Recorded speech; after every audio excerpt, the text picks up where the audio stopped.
매일 먹구름만 있을 법한 제 인생에 아내라는 밝은 빛이 와서 저는 숨통이 트여서 살 수 있었습니다. 어디서부터 말씀을 드려야 할까? 제가 못 배워서 그런지 아니면 지능이 아주 똑똑하지 못해서 그런지 아직까지도 정리가 잘 안 됩니다. 서투른 부분이 있더라도 이해 부탁드립니다. 저는 부모님이 이혼하셔서 각자 가정을 가지시는 바람에 사이에 남은 전 혼자가 되었죠. 원래 미혼인 고모가 저를 길렀었는데 늦게나마 시집가 버린 후 저는 온전히 할머니와 같이 살게 되었습니다. 할머니께서도 할아버지 없이 홀로 산 세월이 많은 편이라 외로움에 겉으로는 독소를 퍼부었을지언정 그래도 저를 친자식처럼 길러주셨던 건 진심이셨어요. 물론 할머니가 아버지의 재혼을 부추겼기 때문에 자연스럽게 절 맡게 된 이유도 있긴 했습니다.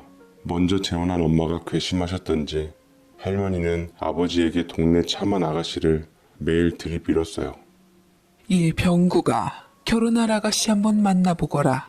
요 앞에 식당집에서 일하는 아가씨인데 한번 갔다 오긴 했지만 애도 없고 별로 오래 살지도 않았다더라. 능글맞은 호라비들이 노리고 있는 것 같은데 내가 한번 다리 놔줄 테니 얼른 만나봐. 그럼 재영이는요? 저는 우리 재영이 잘 키워줄 여자 만나야 돼요. 애도 안 낳아본 여자가 제 자식을 길러줄 수 있겠어요?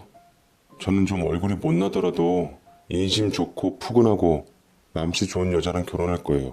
그래, 바로 네가 찾던 아가씨가 바로 그 아가씨야. 퉁퉁하고 인심 좋고 마음씨도 좋고 애만 안 낳았을 뿐이지 딱 네 이상형인 여자다. 너 그리고 상대방에 있으면 얼마나 골치 아픈 줄 아니? 니에 내에 하며 싸울 거리나 더 생기기나 하지. 재혼은 보통 자식들 때문에 어그러지는 법이야. 보기 과해서 배부른 소리 말고 한번 만나보거라. 마침내 아버지는 할머니에게 등 떠밀려 할머니가 점 찍어 놓은 아가씨와 마음을 통해 그것도 혼전 임신으로 결혼하게 되었고 할머니는 만족스러워했지만 저는 하루아침에 아버지를 생전 모르는 여자에게 뺏긴 신세가 되고 말았습니다. 여기서 한 가지 꼭 짚고 넘어가야 할 부분은 외모가 안 따라주고 퉁퉁한 여자가 결코 마음씨가 곱고 넉넉한 인심을 갖고 있다라는 편견은 버려야 한다는 겁니다. 아버지의 부인이 된 새엄마는 아이를 가진 것을 핑계로 하루가 다르게 살이 부러져 왔고 팥쥐 엄마 저리 가라 할 정도로 제게 못된 심보를 보이며 막대했습니다. 보기보다 여우 같은 구석은 있어서 아버지 있을 때와 없을 때 아주 태도가 달랐죠. 아버지는 순진하게도 그 여자의 수작질에 넘어가 버렸고 제게 아주 잘한다고 생각한 모양이었어요. 아버지한테 그 여자에 대해서 다 밝혀도 아버지는 도통 제 말을 믿어주질 않았습니다. 더욱이 그 여자는 곧 나올 애 핑계를 대며 저를 진심으로 친자식으로 키우고 싶었지만 혹여나 질투 때문에 태어날 동생에게 못되게 굴지도 모른다고 슬쩍 흘리니 아버지는 눈 돌아가서 저를 다시 할머니께 내쫓기에 이르렀죠. 그래서 고모는 제게 새엄마가 아이 낳고 좀 안정되면 다시 보내겠다는 말로 위로했던 것이었습니다. 하지만 그걸 믿는 사람은 아무도 없었죠. 여자는 여자를 안다고 이미 할머니와 고모는 그 여자의 정체에 대해서 스캔을 끝낸 상태였고 아버지의 평안한 가정생활을 위해서만 모른 척한 거였으니까요. 재영아, 아빠가 좋은 사람이랑 재혼하는 거 축하해 줄 거지? 아빠가 사정이 있어서 떨어져 있지만 새엄마가 아이 낳고 좀 안정되면 우리 재영이랑 다 같이 살 거니까 조금만 고모랑 같이 있자. 고모랑 있으면 엄마랑 연락하기도 편하고 훨씬 좋을 거야. 알았지? 라고 말을 했는데 저는 당시 초등학교 5학년이었고 고모의 말만 철석같이 믿은 채 할머니랑 고모랑 나름 화목한 가정에서 살았습니다. 고모는 전자부품 관련 회사를 다녔었는데 퇴근할 때 매일 번데기 소라, 과자 이런 것들을 사와서 저를 행복하게 했습니다. 할머니는 불량식품이라며 뭐라 했지만 저는 공부하며 고모가 사올 간식을 기다리며 있었죠. 생각해보니 정말 소소한 행복이었습니다. 그러다가 중학교 2학년 정도 되었을 때 고모가 어느 남자를 데려왔어요. 여기 이분은 고모부들 분이셔. 재영이 인사드려라. 고모도 드디어 40 넘어서 겨우 제 짝을 찾았네. 고모 구지해준 고모부에게 감사하며 잘 살아야지. 라며 스스로를 한없이 낮추고 고모부라는 사람을 높였는데 참 마음에 들지 않았습니다. 우리 고모는 퉁퉁하니 복스러운 맏며느리였고 빼짝 마른 멸치 같은 고모부한테 주기에는 너무 아까웠어요. 고모는 당시 노처녀의 최고봉이었던 44살에 시집을 가버렸고 저는 고모가 시집갈 때 하염없이 울었습니다. 할머니가 제 모습을 보더니 혀를 차시더라고요. 니네 엄마가 시집간 것도 아닌데 무슨 그렇게 펑펑 눈물을 쏟아.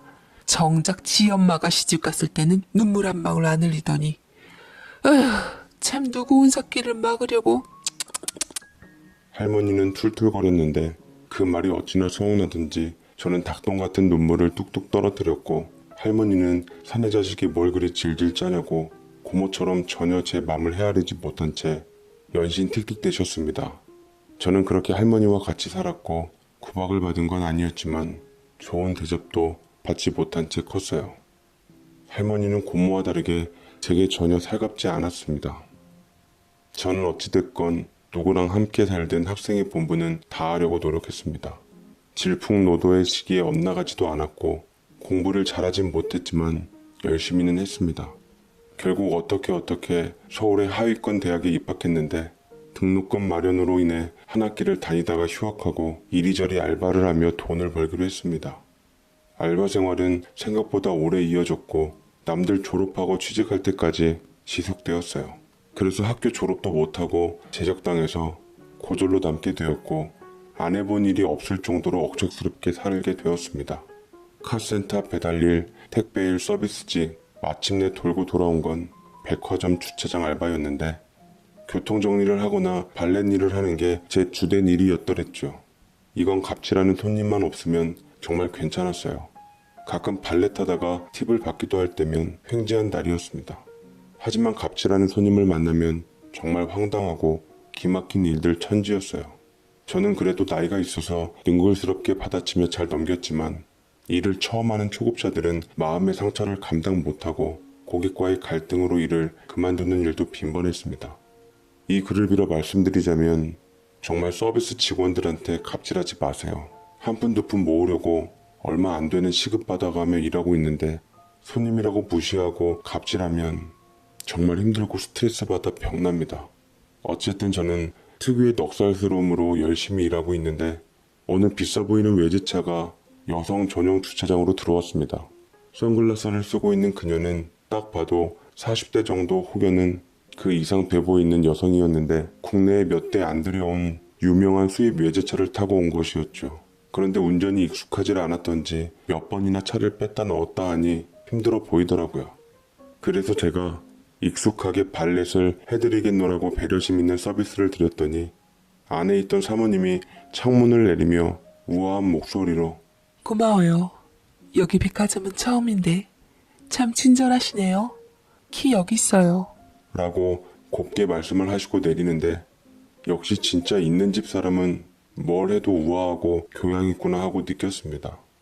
그 사모님은 꽤 큰 키에 딱 보기에도 비싸 보이고 부티나는 차림새였어요. 대놓고 화려한 게 아니라 단아한 차림새였지만 저는 백화점에서 아무래도 오래 근무한 터라 저런 제품이 어느 브랜드의 어떤 제품인지는 알았죠. 저는 발렛해드린 후 키를 맡겼고 서둘러 퇴근을 위해 옷을 챙겨 입었습니다. 그날은 할머니 생신인지라 대타를 미리 심어 놓았더랬죠.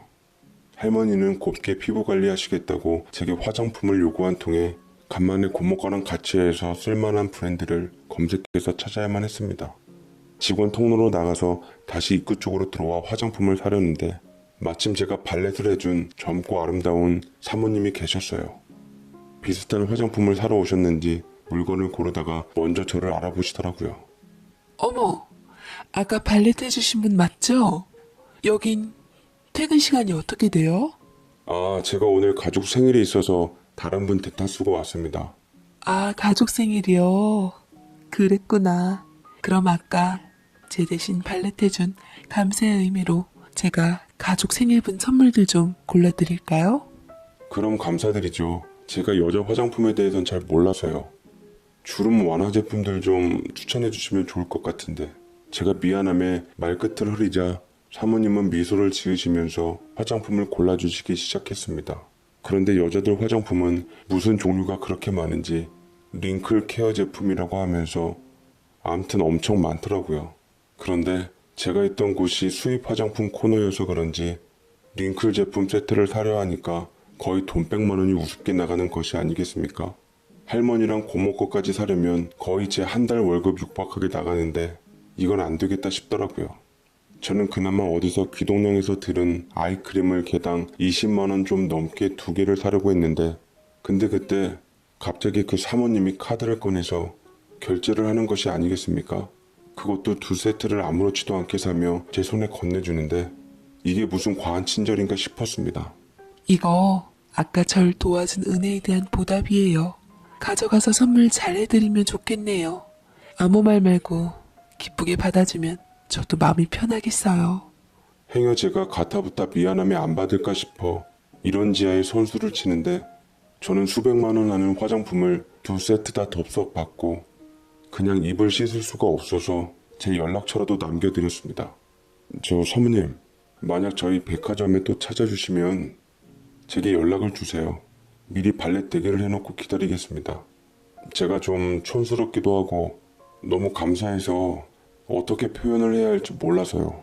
라고 얘기를 하자 사모님은 제 연락처를 보며 끄덕이며 웃으시더니 고맙다고 말하고는 쇼핑을 즐기러 유유히 명품관 쪽으로 향하셨습니다. 저는 작은 친절 하나에 값비싼 화장품을 얻게 되니 이게 웬 떡이냐 싶었고 실제로 고모와 할머니는 그 화장품을 받고서 진심으로 좋아하셨어요. 특히 할머니는 요즘 부쩍 주름이 많아지셨다며 고모보다 외모에 더 신경을 쓰시고 계셨는데 제가 선물 드린 화장품이 명품인 걸 아셨던지 거울을 보며 바르시더라고요. 아유, 비싼 게 좋긴 좋네. 고맙다. 잘 쓰마. 이렇게 비싸 보이는 화장품을 세트로 사오다니. 네가 요새 돈을 잘 버는 모양이구나. 고모는 기뻐하는 할머니와는 달리 제 주머니 사정이 걱정이 되었던지 한마디 하셨습니다. 아무리 돈을 잘 벌어도 이렇게 비싼 화장품을 함부로 턱턱 사면 안 되는 법이야. 아, 알만한 녀석이 왜 그럴까. 다시는 어른들 선물 이렇게 비싼 거 사지 말아라. 어차피 다 늙어가는 처지. 아무거나 바르면 어때? 그러자 할머니가 오히려 고모에게 한 소리를 하더라고요. 얘가 어디 고리짝 같은 얘기를 하고 있어? 요새 세상이 어떤데 그런 말을 해. 다 늙어가는 처지라니. 나이 들수록 더 꾸며야지. 여자 아니겠니? 너도 좀 꾸며라. 살도 퉁퉁하고 피부도 늘어지고 이래서야 고서방이 딴 데로 눈 돌리지 않겠니? 남자는 여자하기 나름이라는 말 괜히 있는 말 아니다. 나중에 고서방 원망하지 말고 자기를 꾸밀 줄 알아야 돼. 라고 하시는데 할머니는 어디서 누구의 말을 들었던지 언젠가부터 본인을 꾸미기 시작했습니다. 할아버지 돌아가시고 난 후 아빠랑 고모랑 힘들게 키우셨는데 다들 출가시키고 나서 할머니 인생을 찾고자 했던지 활발한 대외 활동을 하시더라고요. 그러다 보니 자연스럽게 외모에도 관심 가지게 되고 좋은 분이라도 따로 만나시는지 유독 외모를 꾸미는 횟수도 잦아졌습니다. 손주인 절 그토록 미워했던 아빠의 부인인 며느리하고도 잘 지내시더라고요.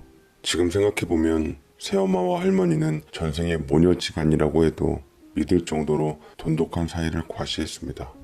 그간 어려워서 여자로서 곱게 단장을 안 한 거였지 형편만 된다면 언제든 여자로서 제 인생 찾겠다는 의지가 강하신 분이 바로 우리 할머니였죠. 할머니는 제 고가 화장품 선물을 시작으로 제가 생활비로 드린 카드에 대한 소비를 늘려가기 시작했어요. 아무래도 제가 돈을 잘 버는 줄 아셨나 봅니다. 할머니의 날로 들어가는 카드값 지출에 한숨을 쉬니 제 표정이 일하면서도 드러났는지 프로답지 못한 부분을 들키고 말았습니다. 네, 바로 제게 고가 명품 화장품을 선물해 주신 사모님께요. 오늘도 저희 백화점을 방문해 주신 사모님은 빼꼼히 고개를 내밀며 제게 미안한 듯 열쇠를 내밀며 발렛을 부탁하는데 저는 쇼핑하시기 마음 편하게끔 먼저 내리시라 에스코트 해드리고 주차를 했습니다. 그런데 사모님께서 안 가시고 저를 기다리시고 있으시더라고요. 어디서 커피를 사오셨는지 제게 건네셨습니다. 목마르죠? 지하에서 자동차 매연 속에 근무하려면 힘들 텐데 마시면서 일해요. 근데 그보다 요새 뭐 안 좋은 일 있어요? 오다 가다 계속 봤는데 얼굴이 많이 굳어진 것 같아서 걱정이 됐어요. 언제 제 표정을 확인하셨는지 정말로 절 걱정해 주는 듯 위로해 주시는데 아무도 신경 안 써줄 것만 같은 내게 이렇게 관심을 기울여 주니 정말 고마웠습니다. 감사합니다. 제가 요새 그냥 머릿속이 좀 복잡해서요. 커피 잘 마시겠습니다, 사모님. 라며 커피를 받아들자 사모님은 한참이나 그 자리에서 맴돌며 주춤거리는 듯 하시는 것 같았습니다. 어색한 나머지 인사를 하고 돌아가려고 하자 사모님께서 절 붙잡으며 제게 입을 열었습니다. 혹시 시간 괜찮으면 오늘 나랑 같이 저녁이나 할래요? 전부터 만나 얘기를 좀 나누고 싶었거든요. 내가 사실 뒤늦게 대학원을 다녀서 석사 논문을 준비하고 있는데 서비스직과 마케팅에 관한 내용이거든요. 좀 도와주실 수 없으실까요? 라고 말씀하셔서 저는 그때까지만 해도 아무 거리낌도 없고 의심도 없이 알겠노라고 받은 은혜가 있으니 거절하지 않고 기분 좋게 응했습니다. 그분에게 도움이 될 뿐만 아니라 게다가 저녁까지 사주신다니 전혀 마다할 이유가 없었죠. 그분은 마치 백화점에 쇼핑을 하러 왔다기보단 저를 만나러 오신 분 같았어요. 그것만으로도 괜히 기분이 들뜨고 좋았던 것은 왜였을까요? 가족도 내게 신경을 안 써주는데 사랑받지 못하며 자란 내게 타인의 관심은 단비 같은 존재였습니다.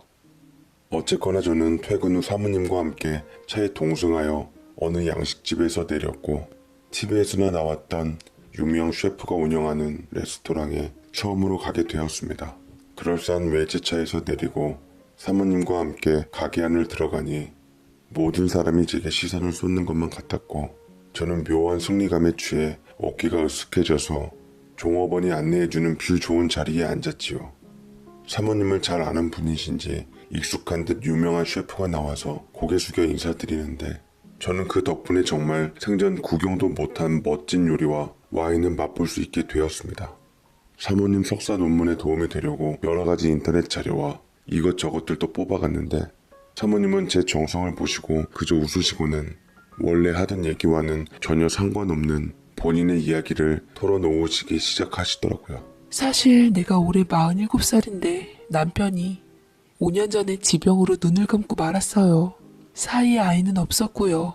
내게 먹고 살 걱정 말라고 이토록 많은 재산을 남겨주었는데 정작 피부치는 남겨주질 않았네요. 서로만 있어도 행복할 것 같았고 그래서 더 남편을 의지하며 살았는데 남편이 이렇게 갈 줄 알았으면 아이라도 좀 낳고 살았으면 좋았을걸. 아쉬움이 있어요. 라며 신세한탄을 하시는데 재산적으로는 뭔가 다 가지신 분 같았지만 외로움이 서려있는 것 같아 딴에는 저를 보는 것만 같았습니다. 그분께 나와 똑같은 묘한 동질감 같은 것을 느끼고 저는 사모님의 말을 들어드리며 맞장구도 쳐주고 최대한 그분의 기분을 맞춰주려고 노력했습니다. 그것은 그분께 잘 보이려고 하거나 서비스 정신을 발휘하는 뜻은 아니었어요. 정말 진심으로 그분이 마음이 쓰였기 때문이었습니다. 그러자 제 진심이 와닿았던지 그분이 미소를 띠더라고요. 간만에 이렇게 즐거운 대화를 한 건 재영씨가 처음이었어요. 사실 나한테 다가오는 사람은 모두 내 돈을 노리고 오는 사람들 뿐이었거든요. 괜찮으면 우리 친구 할래요? 나처럼 늙은 친구 받아줄 수 있겠어요? 무슨 말씀이세요? 저 같은 놈을 아름다우신 사모님께서 친구로 삼아주시는 것만으로도 영광스럽습니다. 저번에도 말씀드렸지만 언제든 제가 필요하시면 연락주세요. 라고 말씀드리니 정말 너무나 고마워하셔서 제가 몸둘 바를 모르겠더라고요. 이런 인연을 바탕으로 저희는 종종 시간을 내며 만났고 식사를 하며 얘기를 나눴습니다. 대화를 하면서 느낀 것은 우리는 참 공통점도 많았고 닮은 점도 많았어요. 사모님께서는 신데렐라셨더라고요. 저처럼 가난한 집에서 태어나 어려운 환경에서 사셨는데 돈도 좀 있고 따뜻한 마음씨의 남편을 만나 지금의 사모님이 되셨다고 하시더라고요. 돌아가신 남편의 사랑이 지극하신 것 같았고 얘기 끝에 떠나간 남편을 위해 눈물 짓는 일들도 많으셨습니다. 그러면서 우리는 점차 가까워졌고 사모님과 오묘한 감정에 들어서게 되었죠. 가끔 만나서 밥도 먹고 술도 먹고 사모님 이상의 누님이 되었지만 아무래도 나이 불문하고 남녀 사이였기 때문에 묘한 정적이 흐를 때가 있었는데 이상하게도 그 느낌이 싫지는 않았습니다. 저보다 띠동갑 이상의 연상녀였지만 47살이라는 나이가 무색할 만큼 그녀는 너무나도 아름답고 젊어 보였어요. 사모님의 저에 대한 배려와 마음 씀씀이에 저는 점차 마음을 열게 되었고 사모님께 든 특별한 감정을 숨기기에는 전 너무나 순진했습니다. 사모님 역시 제게 좋은 감정을 갖고 있었던지 우리는 나이를 뛰어넘는 사랑하는 연인 사이가 되었습니다. 연애다운 연애를 해본 적이 없어서 그런가 그녀와 있으면 참 행복했어요. 그녀는 어느 누구보다 아름답고 따뜻했으며 사랑스러운 여자였습니다. 이런 저를 제일 먼저 알아챈 건 곁에 있는 할머니였습니다. 그리고 능글맞은 구렁이 같은 새엄마도 할머니를 거들었지요. 너 요새 연애하는 사람 있냐? 어떤 여자냐? 너 장가 간 다음에도 날 모른 척하지 않을 여자인 거지? 내가 젊은 청춘 다 허비하고 널 키워준 시간이 몇 년인데 알아서 용돈이나 생활비는 내놓을 여자 아니면 결혼하지 말아라.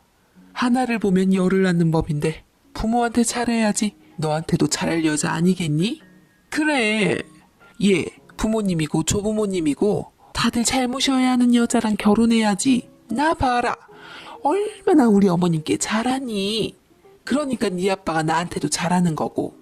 우리한테 언제 한번 데려와라. 여자는 여자가 가장 잘 보는 법이지. 라고 앙칼스럽게 얘기하는데 할머니나 새엄마나 참 그 밥에 그 나물이더라고요. 특히 할머니는 당시 제 청춘을 찾겠다고 한참 열을 올리고 계신 와중에 취미활동에도 매진하시고 친구분들이나 남자친구분들이랑 어울리시면서 동호회 활동도 하시고 바쁜 삶을 사시고 계셨습니다. 하며 거의 고모나 제가 번 돈으로 충당을 하시고 계셨는데 점차 당연한 것이 되어버렸어요. 그것 때문에 고모하고도 한참 분란이 일어나고 고모는 고모부하고도 사이가 안 좋아졌는데 할머니는 전혀 이 사실에 개의치 않고 본인 생각만 하셨습니다. 저도 어찌해야 할지 모르겠더라고요. 이 상황에서는 사모님뿐만 아니라 어떤 여자를 만나도 고생길에 휘말리게 하는 것밖에 되질 않았습니다. 가족 흉을 보는 것 같아서 사모님께는 그런 말을 절대로 할 수가 없었어요.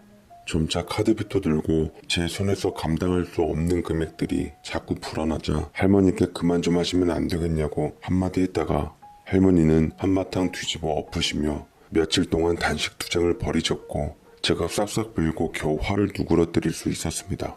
그 와중에 할머니는 제가 만나고 있는 여자에 대해 관심을 가지시며 어떻게 알아냈던 모양이었습니다.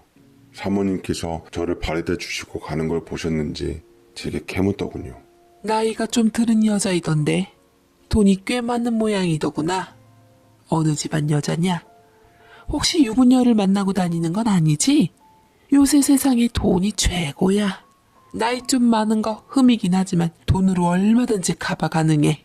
그걸 흠잡아서 이 할미도 같이 모시고 살아야 한다고 얘기해보거라. 나는 옆에 애들 다 자식들 수발받으면서 아파트에 사는데 나도 이런 낡아빠진 주택 말고 삐까뻔쩍한 전망 좋은 아파트에서 살고 싶구나. 라고 말씀하시는데 할머니 뜻이 이 정도일 줄은 몰랐습니다. 정말 속이 터지더라고요. 저는 그녀와 별 사이 아니라고 정확하게 선을 긋고 그만 좀 하시라고 했습니다. 이러다가는 정말 할머니가 제 인생에 큰 해를 끼칠 것만 같았습니다. 할머니를 떠나 독립하고 싶은 마음이 간절했지만 그놈의 키워준 정이 뭔지 떼버릴 수가 없었어요.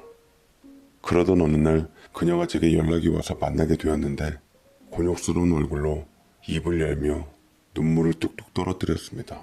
재영씨, 할머니랑 어머님이랑 내 연락처를 어떻게 알았는지 연락을 하신 후 날 찾아와서 단도직입적으로 말하더라.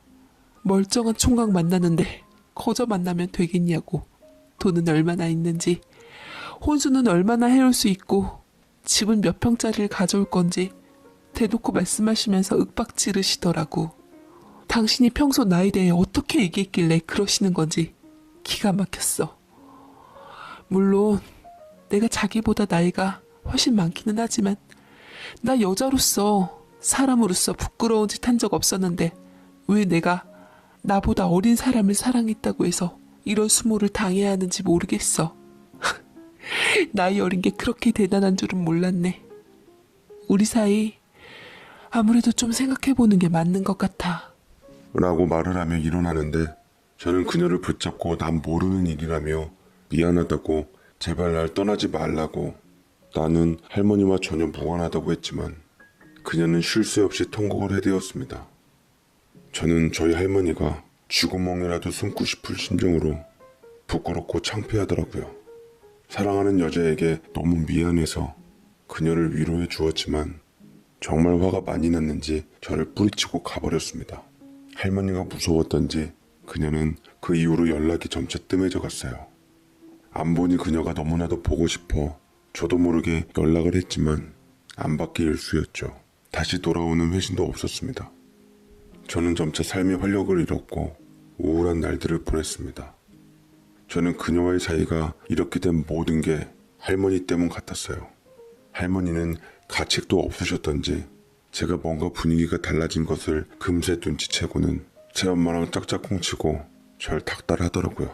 너 요새 그 여자 안 만나냐? 결혼을 하려면 한 살이라도 어릴 때 서둘러야지. 다들 애뜬 나이에 새 신부 되는데 주름 짝.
일자그란 얼굴로 웨딩드레스 입는 것도 못 볼 꼴이란 걸 모르는 건가?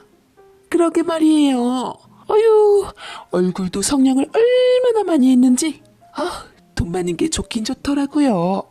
나중에 재영이 그 여자랑 결혼하면 어머님이랑 같이 그 여자 다니는 곳에 회원권 끊어서 같이 다녀요. 재영이 너 새엄마도 엄마인 거 알지? 그 여자한테 우리가 누군지 확실하게 못 박히게 얘기하고 깍듯하게 대하게 해. 그렇게 팔자 센 여자는 초장에 잡아야지 나중에 너도 살기 편하다? 보니깐 그 정도 살면 주위 인맥들도 상당할 텐데 나중에 네 동생 일자리도 좀 알아봐 달라고 부탁 좀 해봐라. 가족 좋다는 게 뭐니? 안 그래? 하면서 키득키득거리는데 정말 저 역시 말문이 막혀 미치겠더라고요. 저는 그 사람들의 한마디에 순간 감정이 복받쳐서 터져나와 크게 감정을 보이며 소리를 쳤습니다. 아니요. 미쳤어요. 제가 그렇게 하게? 저 그 여자랑 끝날지도 몰라요. 이게 다 할머니 때문이에요. 할머니가 사모님을 만나서 쓸데없는 소리를 하신 것 때문에 이렇게 된 거 아니냐고요. 도대체 만나서 혼수며 집이며 왜 그런 쓸데없는 소리를 하신 거예요? 저 그 여자 갖고 있는 거 아무것도 필요 없어요. 정말 그 사람만 있으면 되는데 할머니가 대체 뭐길래 내가 사랑하는 여자한테 그런 말을 하냐고요. 라고 말을 하자 할머니는 기가 막힌 듯 되려 제게 뭐라 하시며 호통을 치시더라고요. 뭐야? 늙은 여자가 창피한 줄도 모르고 젊은 남자를 만나는데 당연히 우리도 챙길 건 챙기고 받을 건 받아야지. 그 여우 같은 것이 재산 뒤로 감추려고 너한테 우는 소리 한 모양인데 절대 넘어가면 안 된다. 할미 말 들어. 내가 널 어떻게 키웠는데? 차라리 그딴 늙은 여자 말고 더 좋은 여자 내가 소개시켜주마. 젊고 예쁘고 능력 많은 여자 아주 수두룩해. 그러자 새엄마가 어이없게 할머니를 보면서 눈치 없게 뛰어드는데 정말 코미디가 따로 없을 정도로 가관이었습니다. 어머 어머님, 말이야 바른 말이지. 그런 여자가 왜 재영이 같은 남자를 만나겠어요. 솔직히 재영이 학벌도 없고 지금 제대로 된 직장도 못 잡고 알바 생활만 전전하잖아요. 그렇게 제가 그 여자한테는 찾아가지 말랬잖아요. 재영이 너 그 여자 책임지고 어떻게 해서든 잡아야 된다. 그 여자 완전 로또인데 그 여자 안 잡으면 우리 집안은 완전 다 망하는 거야. 알아? 두 분 다 제정신이 아니네요. 나는 돈이고 뭐고 다 필요 없어요. 그 사람만 있으면 됐는데 왜 할머니랑 새엄마가 내 인생을 다 망쳐놓냐고요. 두 분이 뭔데 내가 사랑하는 사람을 힘들게 만들고 상처 입혀요? 나 두 분 도저히 용서 못해요. 이번에야말로 다신 보지 않을 거라고요. 라고 목에 핏대를 세우니 할머니는 제 뺨을 치시며 늘 같은 수법으로 저를 올가매려고 통곡을 하며 손주 키워놨더니 이런 험한 소리나 듣는다며 씩씩대셨습니다. 저는 도저히 참지 못하고 집을 나왔고요. 그리고 고모한테 연락을 드렸어요. 그런데 고모 사정도 마찬가지였습니다. 할머니는 뭐 투자를 한답시고 고모한테 돈을 빌려갔는데 아주 폭망한 것 같더라고요. 입 싹 씻고 고모 연락 모른 척 하다가 엄마한테 그 돈 다 받을 생각이었냐고 되려 화내고 그걸로 인해 고모부한테 들키어 크게 부부싸움을 하다가 사이가 악화될 만큼 악화돼서 크게 위기가 왔다고 했습니다. 현재 돈 때문에 별거하고 있는데 고모도 제 인생도 이렇게 만든 할머니가 정말 너무나도 미웠어요. 고모도 같은 마음이었던지 아예 의절하겠다고 말씀하시고 할머니랑 연락도 안 하는 모양이었습니다. 저도 언제까지나 할머니한테 끌려다닐 수는 없겠더라고요. 그래서 집을 나왔고 저는 백화점 근처에다 방을 얻었습니다. 할머니가 가져간 제 카드는 다 정지를 시키고 이제부터는 저를 위한 삶을 살기로 했습니다. 할머니는 제가 일하는 직장에 찾아와서 고래고래 소리치시고 손주가 할미를 버린다고 드러누워 온갖 제게 개망신을 주었지만 저는 꿈쩍하지 않았어요. 그렇지만 백화점에서는 제게 주의를 주며 개인적인 생활 단속 좀 하라고 했지만 할머니는 끝내 제 직장을 잃게 만들고야 말았습니다. 할머니에게 저는 세상에 천벌받을 손자였고 저희 집은 어떻게 알아내는지 다 뒤집어 엎고 할머니랑 새엄마가 한바탕 행패를 부리고 가셨습니다. 결국 저는 또 이사를 가야 했고 지긋지긋한 할머니랑 단번에 연락을 끊어버린 후 숨어 살았습니다. 자연스럽게 제가 사랑했던 여자와도 정리가 되었고 행여나 그녀에게 찾아가 해코지를 할까봐 무서워서 이별의 의미가 담긴 긴 장문의 이별 문자를 보내며 얼마나 울었는지 모릅니다. 그렇게 마지막일 것만 같았는데 제 장문의 문자가 그녀의 마음을 움직였던지 저를 찾아왔습니다. 오랜만이야 재영씨. 그동안 잘 지냈어? 제가 힘든 만큼 그녀도 힘들었던지 많이 수척해 보이더라고요. 저는 괜시리 그녀가 안쓰러워 눈시울을 붉혔고 그녀도 마음이 약했는지 저를 따뜻하게 안아주며 다독여 주었습니다. 한참이나 말없이 부둥켜 안고 울다가 그녀는 내게 마지막 기회를 주었어요. 재영씨, 당신 맘 나 누구보다 잘 알아. 내가 전에 말했었지? 나 역시 가난한 집안 딸로 태어나 살다가 잘 사는 남편 만나서 지금의 내가 된 거라고. 그때 부잣집 남편이랑 결혼했을 때 우리 친정부모님들, 형제들 다 내 덕 보겠다고 덤벼섰어. 남편도 처음에 처가 식구들인지라 좋은 마음으로 베풀었는데 점차 도가 지나치고 바라는 게 커지니까 많이 힘들어 하더라고. 그래서 나 친정 식구들 다 끊고 여태 살았는데 생각해보면 후회도 많이 있고 인생의 오점이라고 생각해. 그치만 당시에는 그 방법이 최선이었기 때문에 만약 다시 선택할 기회가 있다 해도 나는 같은 선택을 할 수밖에 없었을 거야. 그런데 만약 재영 씨가 나와 행복한 미래를 생각하고 있다면 재영 씨 역시 가족들이랑 끊지 않으면 당신과 미래를 함께할 자신이 없을 것 같아. 당신한테 소중한 사람들일 수도 있는데 이런 선택하게끔 만들어서 미안해.